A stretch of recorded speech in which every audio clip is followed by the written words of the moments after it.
Hello, everyone. Welcome to our weekly forum, IPSI's weekly forum on Israel, Africa, and Black America. I'm your host today, Joshua Washington, the Executive Director of the Institute for Black Solidarity with Israel. And I'm happy to be here. Thanks for joining us. Come on in. We're live from everywhere. That song you heard, once again, is called The First 7 Miles by Randy Sandoli. That is our theme music. Hope everyone is doing well. We are live everywhere right now except Instagram. We should be live on Instagram in just a moment. We're just having a little bit of technical delays, but we are live everywhere else. And so we are going to get things going. Hopefully we'll be on Instagram very soon. Now, we have a lot to jump into today. First, let's start with a few announcements. First of all, we say this every week, but become a legacy builder with IPSI. Become a legacy builder. Right now, you can sign up and give a monthly amount. Every week, I've been challenging those who are watching this to give $18 a month at least to start there. And so please consider doing that. Whenever we get legacy builders, it helps us to continue the work that we're doing. It helps fund the projects and the future events. We have a lot of events coming up in 2024. And important, what we've started to call IPSI weekends coming up in 2024, where we'll be doing these live forums slash, other events like this 2-day kind of special thing in different parts of the country. So we're excited about that.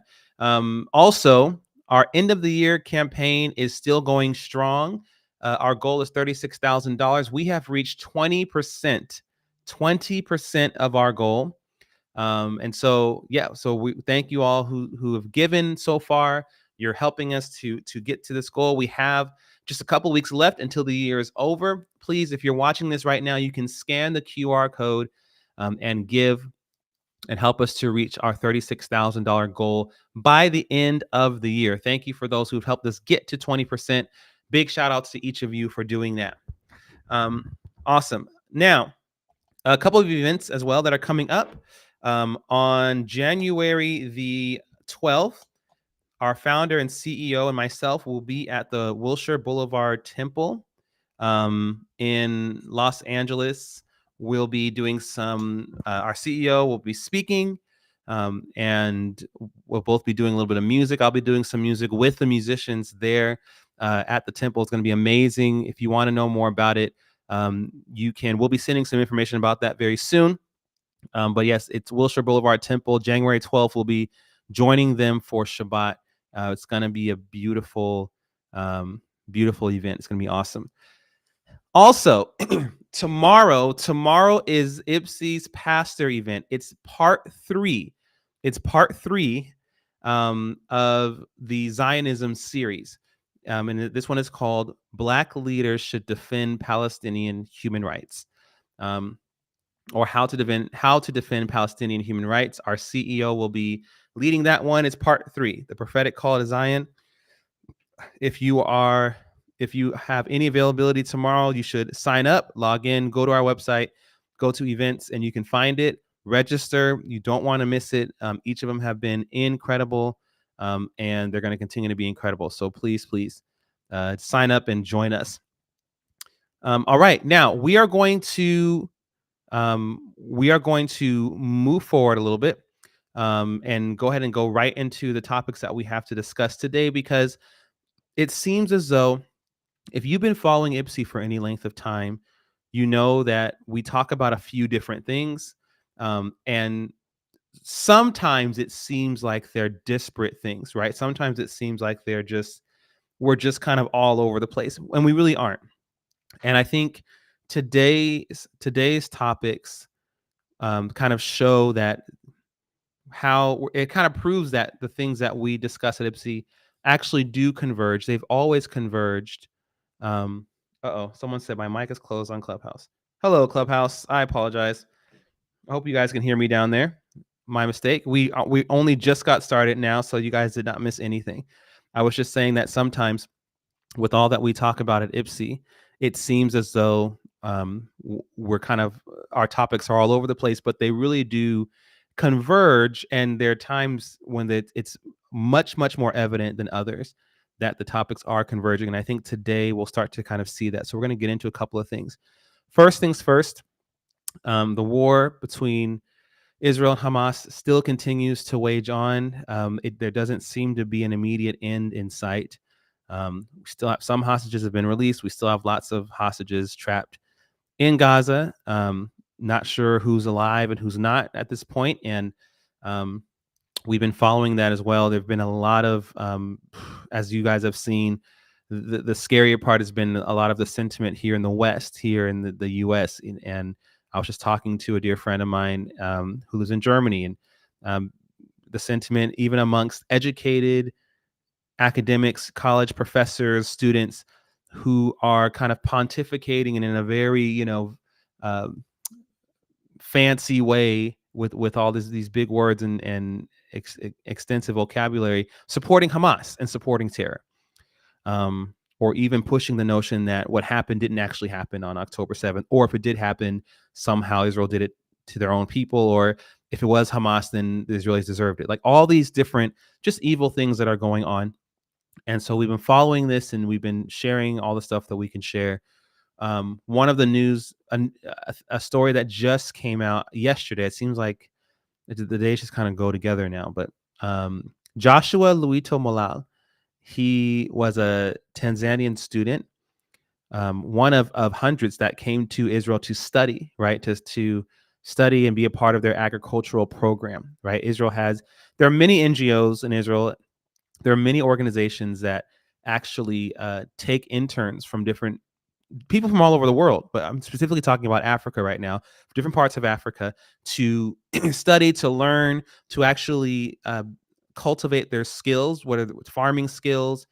Sometimes they're counterterrorism programs. Other times they may be pick a topic, right? Things though that pertain to what that particular country is in dire need of, right? So Joshua was a 22-year-old who had these dreams of starting his own agribusiness. He came to Israel to learn from Israel. For those who don't know, Israel has been able to do some pretty miraculous things agriculturally, in terms of farming and all those things, because or in spite of the fact that much of Israel is desert, right? And they've been able to do things that people have found to, or scientists and farmers have said were practically impossible. And so because of that, there's a lot that Israel has to offer to the rest of the world, and they share these things freely. And we said this before, we were our IPSI ambassadors. We were in Israel this past summer in June, and we went to a kibbutz up in the north, right on the border with Lebanon. And we talked to a good friend of ours, Eitan. And Eitan was telling us about the program specifically. And that's a picture of our CEO and founder, and Eitan, he's obviously, everyone in Israel is struggling right now, but he's going strong. He watches over these young soldiers who are at the border with him like they're his own children. He's an amazing man. But he was talking about this program, and one of the questions that was asked was, okay, so then what does Israel get in return? Like, what is the exchange here? And he said, no, nothing. I mean, they go home. They go home and they share this. They share this with their peers. They actually teach these things to their people, and they do what they want to do with it. They grow. In Joshua's case, he wanted to start a whole business where he could take the technology that Israel has in these areas, teach it to his own people, start his own business, and then have this system where you have employees who then train other employees, and now you have these massive, uh, structures in place where Tanzania can feed themselves. So that'll never happen, because not only was he kidnapped by Hamas on October 7th, because remember, there were many, many foreign nationals who were in Israel who either got killed or were kidnapped. So not only was he kidnapped, it was found out, just like we found out Clements also was murdered just a couple weeks ago. Joshua was not only brutally murdered by Hamas, but Hamas filmed themselves murdering Joshua. Joshua is, I believe he's the one, if you're looking at the picture right now, he is the one on the left. Last week we talked about the one on the right. We talked about Clements, but today, yes, Joshua. Not only was he murdered, but Hamas filmed themselves doing it. They were taunting him. They were beating him. In the last moments of his life, he was scared. He was pleading with them to stop. He was trying to tell them. They killed him, and then they shot him a bunch of times in the head while he was on the ground.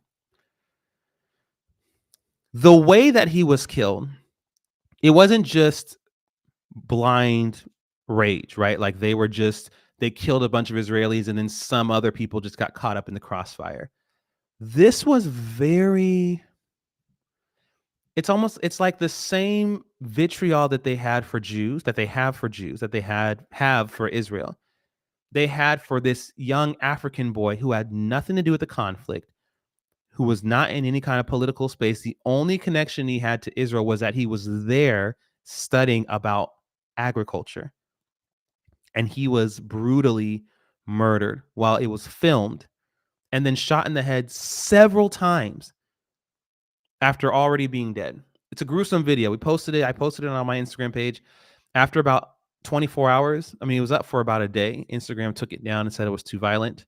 And so it's also up on my personal Substack, and I think it's also linked or will be. It's on Twitter. You can find it. If at this point it's all over the place. We've said this before, and we'll say it again. And our CEO posted an update because of what happened. But Israel's enemies are Africa's enemies. And ladies and gentlemen, there's this theme that continues to play out where. So you have classic Jew hatred. You have the hatred of Jews for all kinds of different false pretenses. But then you also have this hatred of. So some of it is irrational. All of it's irrational, right? But some of it is inexplicable. And then some of it, you can actually point to some things and say, okay, this is contributing. One of those things is that the programs and the things that Israel has in place, the Israeli mindset, when you get to know some of these NGOs, like Innovation Africa, like Save a Child's Heart, like the program that Joshua was a part of, right? Like different kibbutzim around Israel that take in people from all over the world and teach them these things. The mindset is, what is the problem? What is the root of the problem? Okay, let's attack that, and then we'll fix the problem. We talked about, Flint, Michigan was like a hot topic for a while, and then Israel gave their Israeli technology to Flint, or introduced it at least. They have it where Israel has technology where they can pull water out of thin air, actually make water just from particles in the air. Right? Their thing is, okay, how can we, yes, sending water bottles is great. It makes you feel good. But I'm a big guy. I drink a whole water. When I'm thirsty, I'll take usually 2 or 3 water bottles because I'll drink the first one in like 20 seconds. And then I'll drink half the second one. And then I'm okay. Then I can kind of, you send water bottles, they're going like this. Okay, that's great that we're sending water bottles. It's great that all these celebrities are shipping water bottles over there. But how can we actually fix the problem so that we won't need to do this? Because this is not sustainable. We can't keep shipping plastic water bottles over there to another state because they don't have water. That just doesn't make sense. Doesn't work. And the Israeli mindset is, okay, how can we fix this then? Because the solutions we have are not only not sustainable. Well, I guess they are sustainable, but in the sense that it benefits whoever it is that's overseeing this thing, right? Because maybe they get paid, they get a budget that they can pay it, salary, whatever, right? Salary their friends, make up new departments, all that stuff. But it doesn't actually fix the problem. And so when you step in with the intention to actually fix the problem, you might find that some people will be pissed off at you. And that's often the case when it comes to Israel and some of these other issues, is that there is a fight for Africa. And the fight is to keep Africa docile in the way she is, because the potential for Africa is so great. It really does threaten Western powers and other powers around the world. It really does. The thought of an Africa that will stand tall and strong and be able to sustain herself, and an Africa that stops exporting so much only to buy the same things back for 10 times the price, and the Africa that allows themselves to be mined and the oil to be taken from them only for them to have to try to get it back, pay for it. that Africa, an Africa that stops doing that and actually comes into herself and like grows and can stand strong like she used to be, that threatens the balance of power. And so you have very powerful people, both leaders in the African countries and leaders in the West, who are heavily invested in keeping things the way that they are. We talked about the a couple weeks ago. We talked about the almost at execution, the assassination of Patrice Lumumba. Um, we've there have been we have friends even in different parts of Africa. We have a good friend of ours who he's a very successful businessman, and him and his friend, his partner, they're both great, very successful, and they do a lot of different work. They work with Israel, they work with other countries, and the whole concept is like what we're talking about, right? Bringing Africa up, Africa rising, and one of the things that he said was, I'm aware of the fact, this is what he said, that if my business gets to a certain level, the way we're moving, the way we're going, and the way like the global, takeover that we kind of have with this business right now, and how it's actually benefiting young entrepreneurs, young African entrepreneurs, mobilizing them, because Africa, the continent, has the largest population of young people in the world. The way that it's moving, he said, once it gets to a certain level, I may have to leave and flee to the States or to the UK or something, because I know that my life and my family's life will be in danger. His own country. This is a real thing, right? For those of us out here, it might just be a nice project or something that cool to do, but for him, this is life and death. He's choosing to do this at the risk of his own life, and he knows this. So there's this struggle, and so whenever someone steps in and say, "Okay, well, let's try to fix these things," right? Let's do some counterterrorism, right? Okay, so Nigeria has a huge problem, or Sudan. Okay, let's actually show them how we've been able to thwart terrorism so that they can also do the same thing. No, no, no, no, no, no, no, no. That's not okay. We don't want that. Why? Because that means that Africa will be able to stand on her own, right? And we talked about this time and again. We talked about the president of Uganda making a statement. People, the West was hopping on this case about Uganda's anti-LGBT laws, and our CEO wrote an article about it, because this massive kind of heavy attack on him and Uganda. And one of the things that we pointed out was hypocrisy, because the threat was, okay, you better stop this stuff, or we're not going to give you aid. We're not going to. And the point of the article was, okay, we're giving billions of dollars to Ukraine, and have you seen their laws against gay people? We continue to give billions to Iran. They hang homosexuals from public squares, right? So this is not some justice thing about having justice for the LGBT community. This is an attack on Africa, further keeping Africa from becoming her own independent self. All that to say,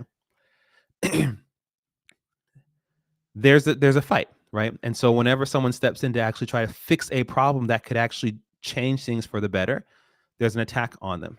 And so, coupled with the fact that there's a lot of anti-Black, anti-African sentiment amongst Arabs, amongst the Arab community, not everyone, but definitely with terrorist organizations like Hamas, like Hezbollah, definitely the culture in Gaza. You don't hear a lot about Afro-Palestinians. Sometimes you hear the Free Palestine crowd mention them, but they don't really go into it, because if you talk to an Afro, or there are videos up, if you just Google search Afro-Palestinians for 10 seconds, you'll find a few videos of Black Palestinians talking about how intensely racist Gaza is. There's a whole village where they live where they call Abid, like the neighborhood of the slaves, right? And just the culture, right? They don't, the way that you have, the reason why there are Afro-Palestinians in Gaza is because of slavery. And so no one wants to touch that. No one wants to talk about that. And so you have this sentiment, this hatred for Africans, this maltreatment of Black Palestinians or Black Arabs, African Arabs, if you will, in Gaza.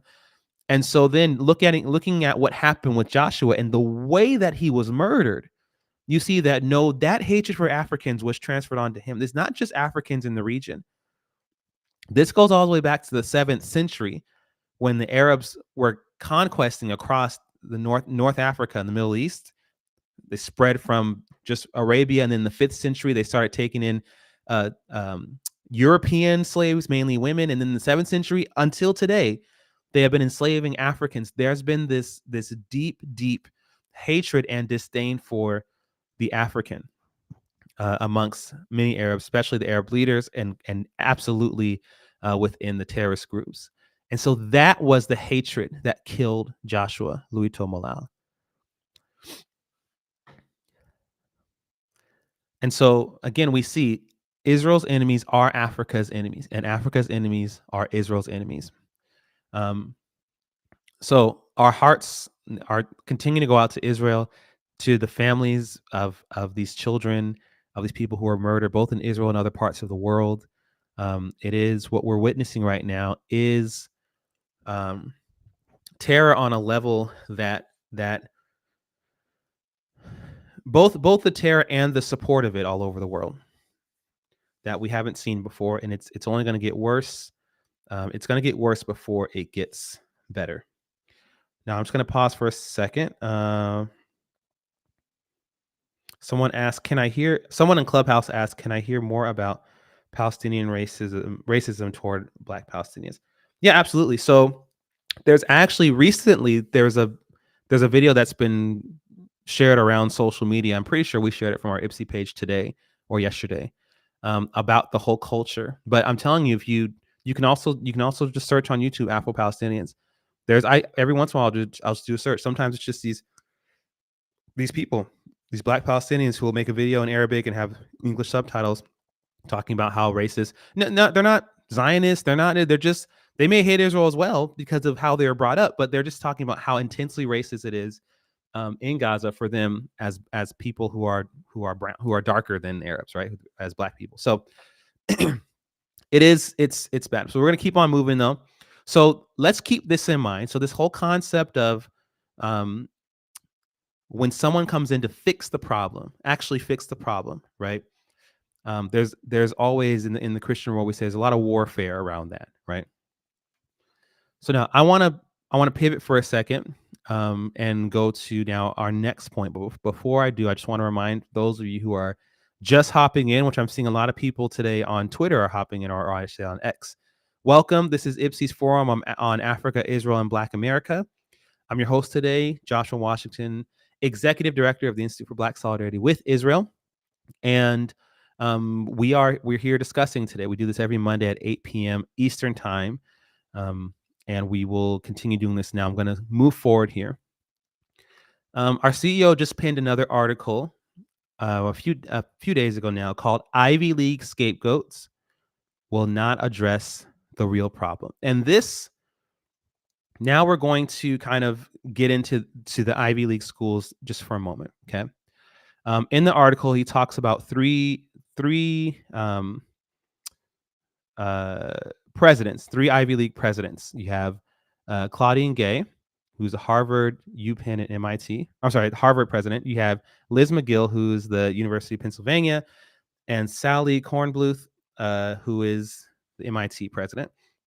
And they were questioned, and we talked about this. We showed a video last week of the hearing. I mean, it was just weird to say the least, right? The person who was questioning them would ask them very directly, does students calling for the death of Jews violate your code of conduct at your school? And they couldn't answer her. They kept saying stuff like, it depends on the context. That's most of what they were saying. Well, it depends on the context. Okay, but what context do you need for that? I'm asking you, if students chanting death to the Jews, does that violate your school's code of conduct? Oh, it depends on the context. Excuse me? It depends on the what? So we watched that video, right? And we talked about some of the what was going on around that, and how that is a symptom of a much larger problem in the universities in general is that this ideology has been there for the longest. And not only has it been there for the longest, but it has intentionally stamped out. And again, here's this concept: it has intentionally stamped out people who could have and would have fixed the problem, right? It intentionally stamped out people who actually were there to teach the truth and who would have stood up and took action against literally the call for annihilation of a whole people group in their school, right? But you didn't have that. So, and part of the issue here is, and this is something that, in terms of us in the Israel advocacy space, can get better, is that what tends to happen is that we focus on people like these three individuals, right? We focus on Claudine Gay, we focus on Liz McGill, we focus on Sally Kornbluth, and that becomes our thing. Campaigns against them, we have all these kind of things against them. We make posts, we have different Instagram reels, and whether it's comedic, right, satirical, or we're writing these op-eds and all that, and that's all well and good, okay.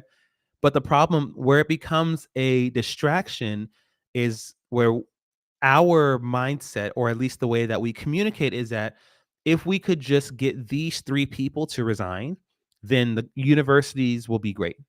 Everything will be good. Peace will be there now. Students will be punished for calling for a genocide, and it'll be all flowers and roses and rainbows, and we'll all be marching down, rolling down the hills and singing, "Come on, get happy," right? No, that's not the reality. That's not the reality at all. That's the reality is these three presidents are just I keep using this analogy, but they're just a branch in a very large tree. The tree is the funding that comes into these universities from foreign countries like Qatar, right? Who sends billions to these universities. And so, yeah, we could right now get all three of them to resign. And that would not change anything in terms of what's going on campus, the sentiment on campus, and other professors, and the other hire. They'll just hire another professor who will take their agenda further. How do we know this? Well, Claudine Gay specifically was a part of the very small committee that was trying to get former professor of Harvard of economics, former professor Roland Fryer, fired, and his tenure revoked from Harvard. Now, his tenure didn't get revoked, but that's what she was pushing for him. Why? Well, we posted it before. We'll probably post it again because his research threatened her work and her colleagues' work. His research and his background, he came up in the inner city. He was born into adversity. He knows what crack houses look like from the inside. He grew up in poverty-stricken schools and areas, and he saw the problem up close. And the older he got, the more that he saw how the problem could be fixed. And he said, okay, but the solution is actually simple. We all know the answers. It's just a matter of, do we have the courage to do the things that we need to do? And one of the things that he pointed out, and he would debate with people like Claudine Gay and other people about their tactics and how, okay, I hear what you're saying, but does it actually work? Are we actually helping these kids, or are we just feeling good? He said he asked someone one time, he said, okay, I hear your proposal for this program. Does it work? And they said, yeah. I said, okay, well, how do you know? So, well, you know it in your heart. You just feel good on it. You feel good inside. It's like, okay. And he was like, okay, but these things, so he would conduct these massive economic data and analysis on topics that were, that hot topics that were often talking points, that were often things that were discussed in the political arena. And then he would get attacked for his research. And he would say, I'm simply just following the data. I'm just following the numbers. I'm just doing the thing that we're all supposed to be doing here as economists. We're supposed to be looking at data and facts and numbers and using that to get to our solution. What are you doing? Well, he was hitting too close to home with this. And so he was, what's the word I'm looking for? He was slandered. He was lied on many different levels. And then eventually he was forced to go on a 2-year, be suspended for 2 years. So now you have this, and now the hypocrisy of all this that's going on right now is that particularly with Claudine Gay, all of them are being pressured to resign. But particularly with Claudine Gay, some of her research is being called into questions. Some of the, in terms of the veracity of it, they're saying they're finding a lot of plagiarism. They're saying people are finding that there aren't very many articles, any very many published works in her name, meaning like the number of published works that you would be publishing as a professor, as a doctorate, as a doctor, should be like way more than a single digit number, and that some students were even writing more than her. She only wrote 11, which again, now this stuff I'm learning. Okay, what's the average number to that? Like, yeah, some students wrote more than. It's not a good thing, and so now people are looking at certain things and saying that, are you actually qualified to be doing this? And now there's the people who were very silent about Roland Fryer are calling racism. They're saying that, oh, people are just intimidated now because she's a black lady and they don't want her to be in.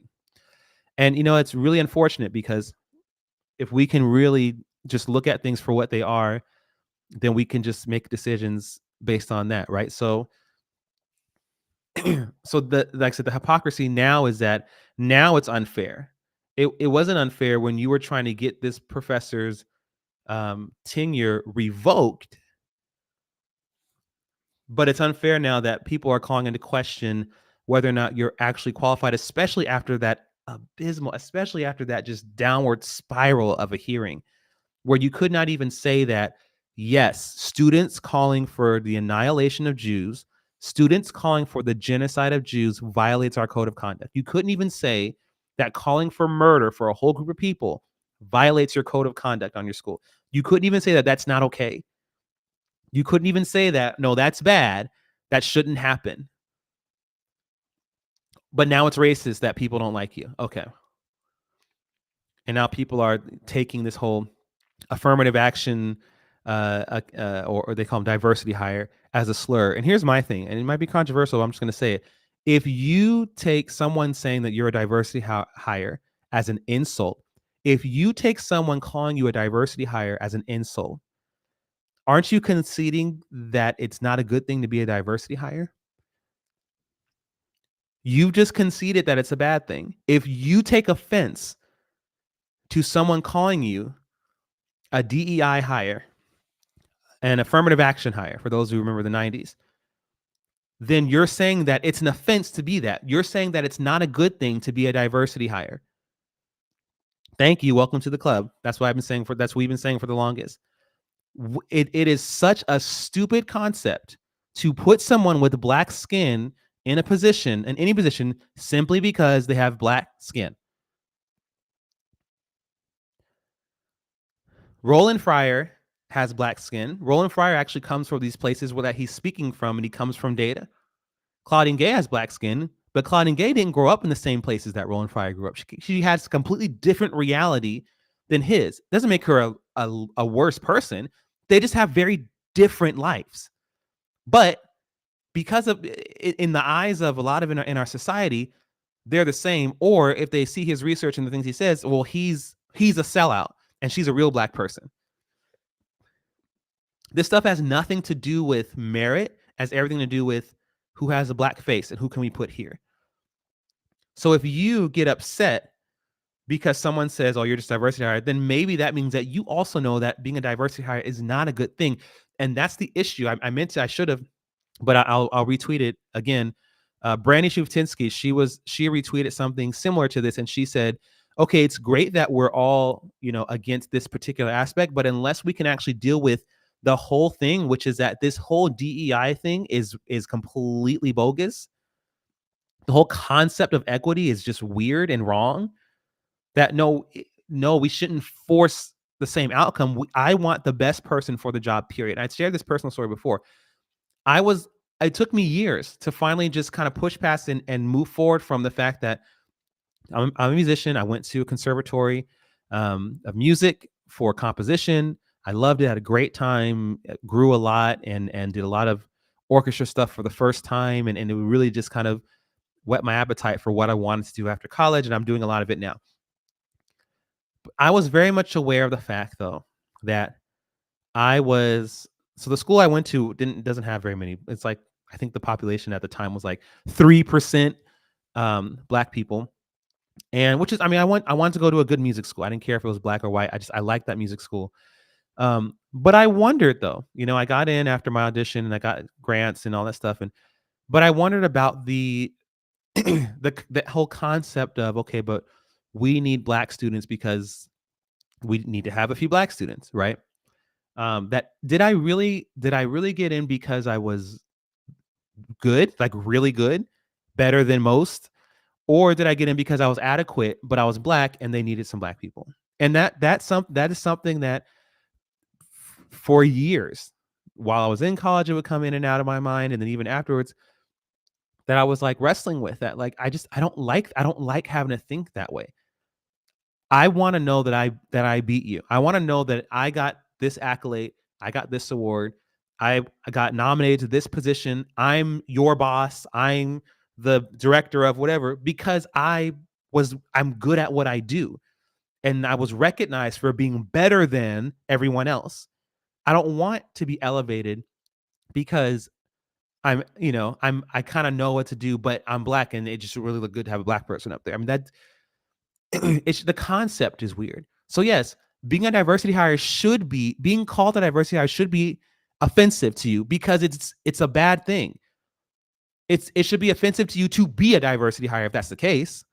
And if you're not one, then say that you're not one. But if you're going to take offense to it, but also you're for that concept, maybe you should really reevaluate your positions.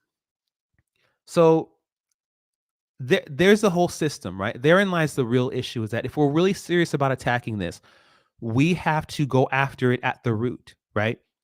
Pulling your funds from the universities is also great, but again, a lot of these universities are being funded by other countries now. Qatar is pumping billions into these universities. What's 10 million being gone from Harvard when they're getting a billion or more from Qatar? 10 million, whatever, right? It's pocket change.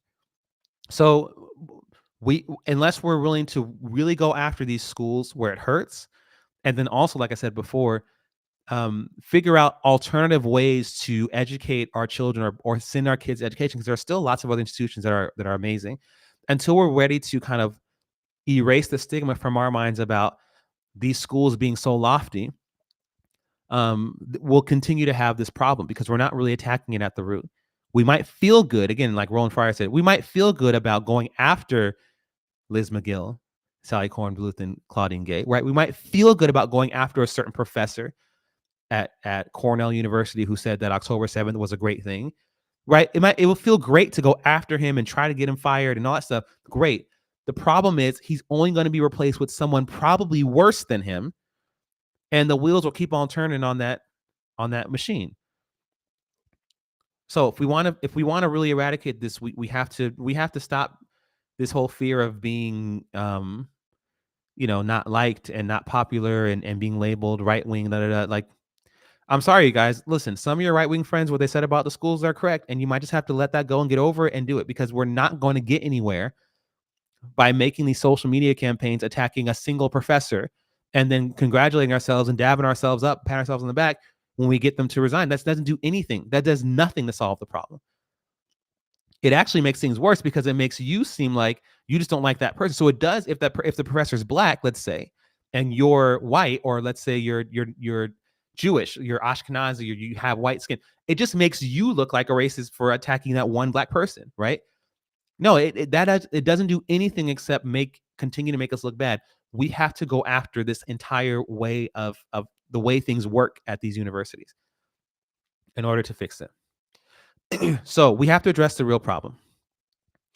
And I'll end with this part with just this quote. The last couple of sentences here from the article, again, that our CEO penned, called Ivy League Scapegoats Will Not Address the Real Problem. He says, long after Claudine Gay, Liz McGill, and Sally Kornbluth are gone, the systemic communist-inspired Israel and America hatred that U.S. college students are force-fed will continue.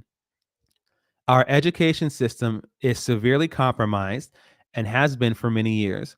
What's more, for those in the Israel-Palestine campus space, this stacked deck against our students is among the worst kept secrets.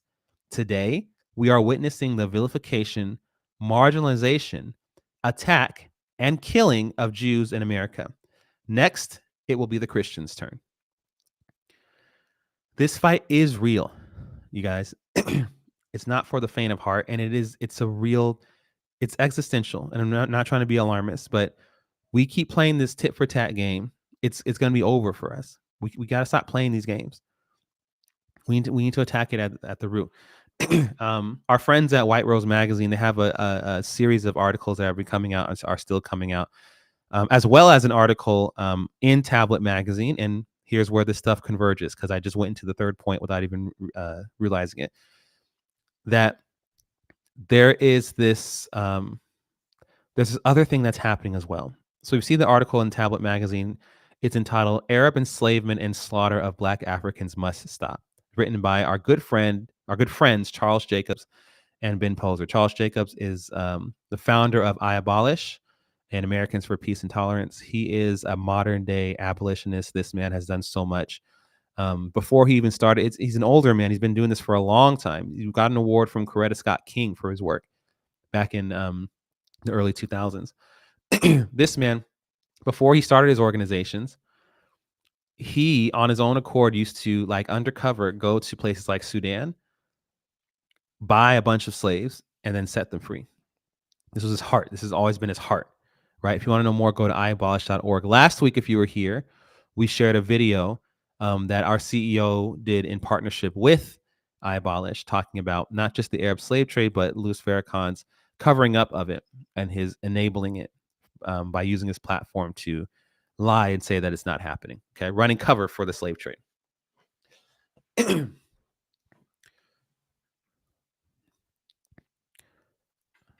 You guys, Hamas is Hezbollah, is Al-Shabaab, is Boko Haram, is ISIS, is there's another Al-Shabaab. There's two different Al-Shabaabs.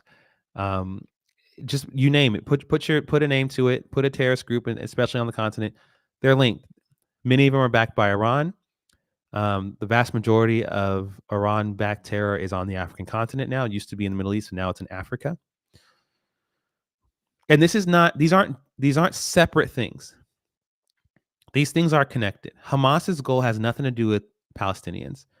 And the sooner we can, and when I say we, now I'm talking about the social justice warriors and the activists on the other side, as the sooner that we can actually take our heads out of our behinds, take off the blinders that have been placed on us to look at the world through a very specific, narrow racial lens, and actually take a zoom out and look at what's going on, the sooner we can actually see that the goals of Hamas, of Hezbollah, which is just Lebanon's Hamas, of Al-Shabaab, which is just Kenya's Hamas, Boko Haram, which is Nigeria's Hamas, the goal is domination. Same goal that's been for centuries. That hasn't stopped. The only thing that's changed is that the West gained power eventually, and now the landscape is different. But rest assured, you guys, these groups, they're vying for power still. They still, like the Grand Mufti of Jerusalem in the early 1920s, Haj Amin al-Husseini, he met with Hitler. He would meet with members of the Nazi Party. He got a tour of the death camps in Auschwitz.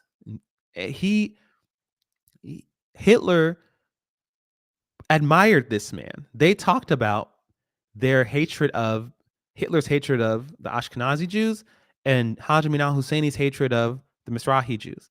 He orchestrated the Hebron massacre of 1929, where imagine what happened on October 7th, but imagine that the Jews don't have any means of protecting themselves at all. No arms, no army, no response, no nothing. Now imagine there aren't even guns or even that kind of weaponry from the Arabs, just machete. That's what happened on the Shabbat morning of the Hebron massacre of 1929. Haj Amin al-Husseini orchestrated that by perpetuating this lie that the Jews wanted to destroy their temple. Sound familiar, right? And so what did they do? They responded by slaughtering Jews, raping women, some families, I know it's gruesome, but they would rape children in front of their parents, then rape the wife in front of the husband while he watched it all, and then tortured him to death. This is before the state of Israel.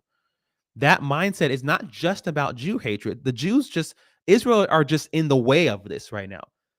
The goal is global domination. Once they get rid of, if not that they will, it won't, God willing, Israel will stay there forever.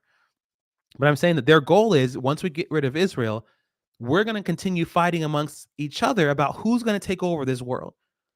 We're going to go back to trading slaves, importing slaves from Africa, importing slaves from America, importing slaves from Europe. Like this is their mindset, is a global caliphate. This is what they want to do. And I understand there are moderate Muslims all over it. That's fine. But the ones who are pushing the needle are not the moderate ones. That's why they're pushing the needle. And our fear of calling that out, our collective societal trepidation with just saying something like it is because we don't want to be labeled an Islamophobe, we gotta shed our fear of that, you guys. There's nothing Islamophobic. Or as some people might say, it's not irrational. I do fear Islam because of what these people want to do in Islam, in the name of Islam, right? In the name of their God. Is a real thing.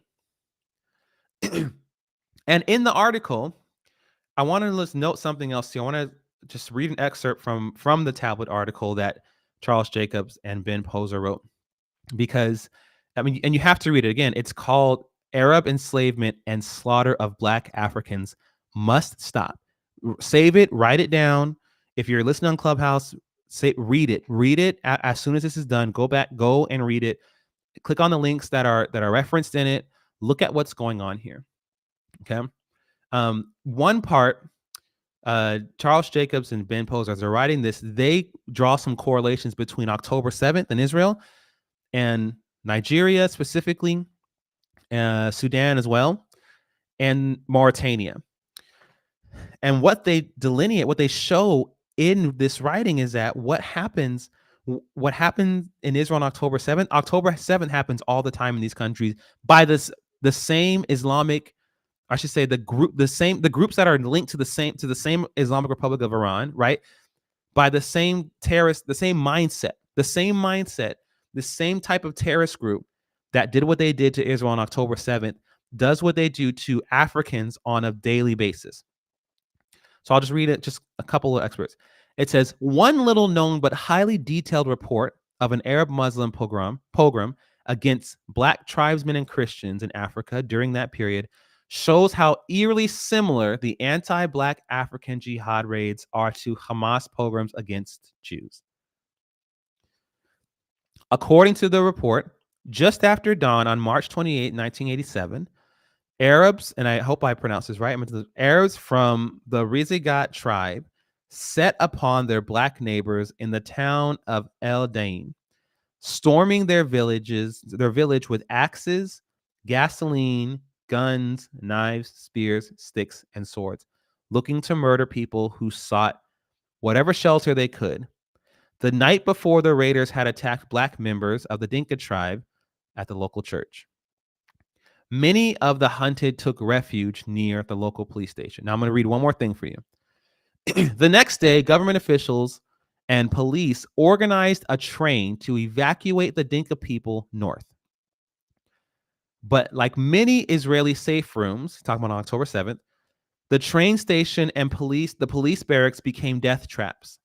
In Israel, Hamas burned Jewish homes to force people out of rocket shelters so they could be slaughtered.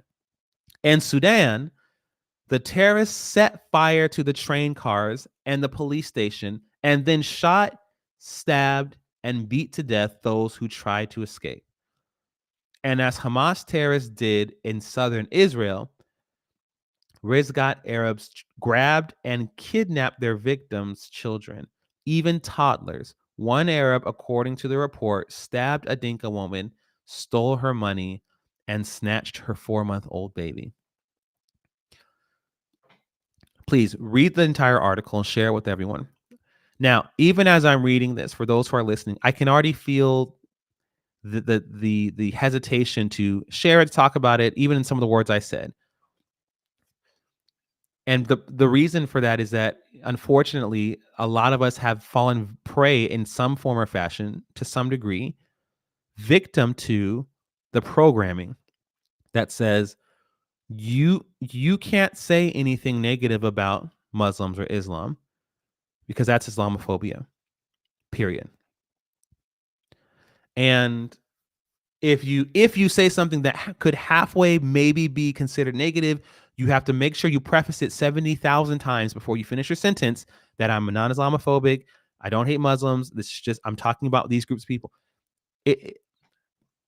That's part of the culture war that we've lost, ladies and gentlemen, because there are too many of us who are afraid to just say what's happening. I'm not talking about taking up arms and storming Arab villages. I'm talking about families were slaughtered, are being slaughtered in Nigeria and Sudan and Mauritania by the same Islamic ideology that fuels the terrorist group that killed Israelis. The problem is that's been considered not politically correct. So then we get afraid to just say what's right in front of us because we don't want to be labeled a certain way. Ladies and gentlemen, if you're afraid to say what just happened in front of you because you're afraid to be labeled a certain way, you have been psychologically compromised. If I can't just say that person is attacking that person, I'm seeing it right now. It's happening in front of my face. Or that person attacked that person. I saw it yesterday. If you're afraid to just say that, you've been compromised, and that you have to mentally get out of that, because there's nothing wrong. It's actually the right thing to say what it is that's going on. So the same ideology that attacks Israel, the same ideology that comes against Israel, the same ideology that did all the gruesome, horrible things on October 7th, the same ideology that murdered Joshua Louis Tuomalao, the student from Tanzania, is the same ideology that hates people of his country and of the whole continent of Africa. They want to continue their slave trade and grow it even bigger. This modern day slave trade of Africans is the biggest slave trade in the history of slave trades, and the most lucrative in this point in time. So we are at a serious crossroads, ladies and gentlemen, because what's also happening while this is happening, you wouldn't dare mention anything like this at a Harvard or Princeton. We need to start asking ourselves questions. Why? Okay, one of the countries that's a huge trafficker of these slaves, probably one of the biggest actually, is Qatar. So now, why is slave trading Qatar? Right? Organ harvesting Qatar. Why are they pumping billions of dollars into our colleges and universities in America? What do they have to do with America? Why is Qatar sending billions of dollars to Harvard University? We have to ask ourselves these questions. And you cannot fall prey to the crowd that labels those people who ask those questions conspiracy theorists. Why? Because, what they're saying is this conspiracy is too big for me to wrap my head around, so there must be something wrong with you. No, I'm not saying. You can look at the evidence is right there. Everyone knows it at this point. So Qatar is one of the countries that traffics the most slaves through their country, and they fund our universities, the same universities where the presidents of these universities can't even say that calling for the genocide of Jews is wrong. What could be going on? I don't know. Maybe part of it is that this culture is softening us to be slaves. I mean, I'm not trying to be whatever.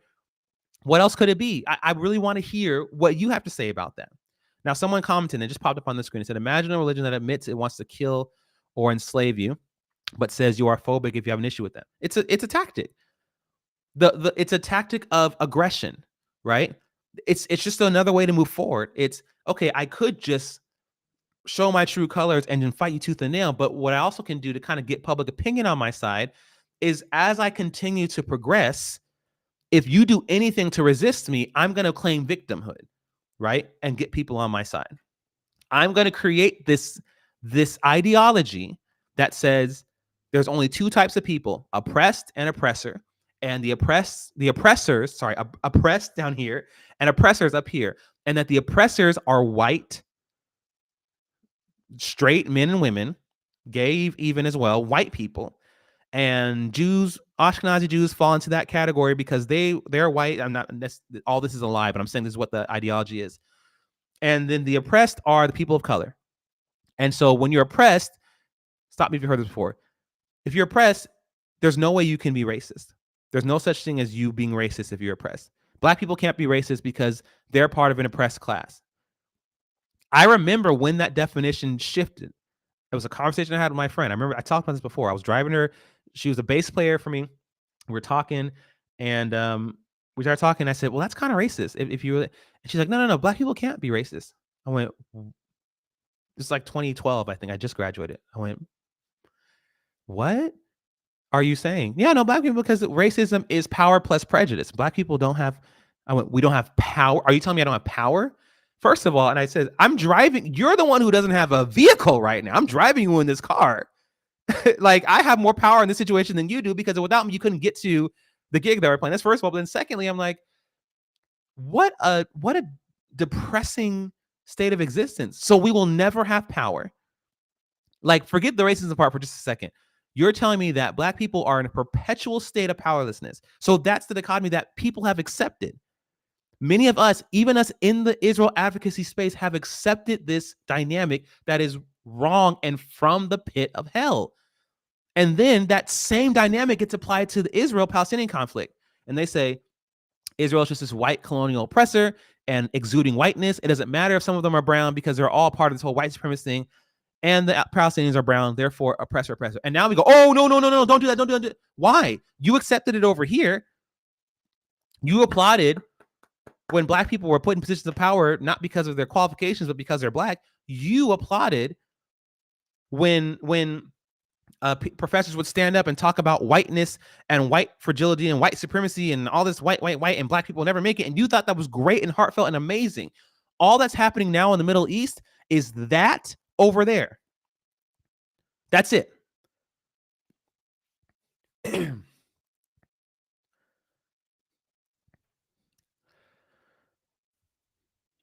So unless we are going to address these things head on, unless we're actually going to talk about the real threat that of radical Islam, right? Unless we're really going to talk about this, and it's more than just Hamas wanting Israel destroyed. Bayard Rustin, civil rights icon, one of Martin Luther King's right-hand men, he wrote an article in the New York Times. He said to Black leaders, we need to condemn Yasser Arafat and what he and his PLO fighters are doing in Israel. If we don't condemn this, and he talked to the UN actually specifically. If this doesn't get condemned at the UN, if we don't call this stuff out, we're going to see this terrorism that's happening just in this region happen all over the world. Like my father says, was he right? Oh, he was absolutely right. Look at the past 10, 15 years. Look at Brussels. Look at France. Look at Germany. Look at the United States. 9/11. Bayard Rustin said, what's happening in Israel is not going to stay in Israel. It's going to be exported to the four corners of the earth if we don't call it out now. It wasn't called out then. As a matter of fact, the UN passed a resolution that said Zionism is racism. And look at what we have now. Hamas, Hezbollah, Boko Haram, their goal is not just to reign over that little region. They're coming for Christians. They're coming for even other Muslims. They're coming for the West. And unless we can really address that and attack that, we're not serious. We're not being serious. All right, it is 9:00 on the dot, and I want to end right on the hours, but as best as I can, and just say thank you all for joining us today. We have a lot of great things coming up. Again, help us reach our end of the year goal. We are 20% to our $36,000 goal. Please, right now, as you're watching this, I know on Clubhouse you can't see this, but on Clubhouse you can go to ibsi.org and donate. If you're watching this, the QR code just popped up right there. You can scan it with your phone and give. Please help us reach our goal or you know what, surpass our goal by the end of this year. It helps us continue to do the work that we're doing. We have lots of incredible events coming up. I'm so excited.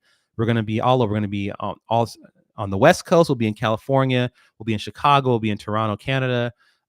We've been talking about Israel. We're even talking about other parts of the world. And we're taking this message and we're doing this in the name of Black and Jewish and Africa and Israel solidarity. So please give to our end of the year campaign. Follow us on social media at IBSI Now. That's on all the platforms: Instagram, Facebook, X, YouTube, LinkedIn as well. Remember, tomorrow's IPSI Pastors event is part 3. Make sure you join our CEO's event, Africa's prophetic call to Zion. Part 3 is called um, Standing for Palestinian Human Rights. Please join that tomorrow. How to defend Palestinian human rights, tomorrow at 8 p.m. Eastern time. Register, and we'll see you tomorrow. All right, you all. Thank you so much. I hope to see you in LA on January 12th. Well, I'll be there with my CEO at Wilshire Boulevard Temple. We're gonna have an amazing time. See you in person. To all my LA people, shout out to LA, shout out to the West Coast, West Side. And we will see you all very soon next week, Monday, 8 p.m. Eastern time, same place. Take care, everyone.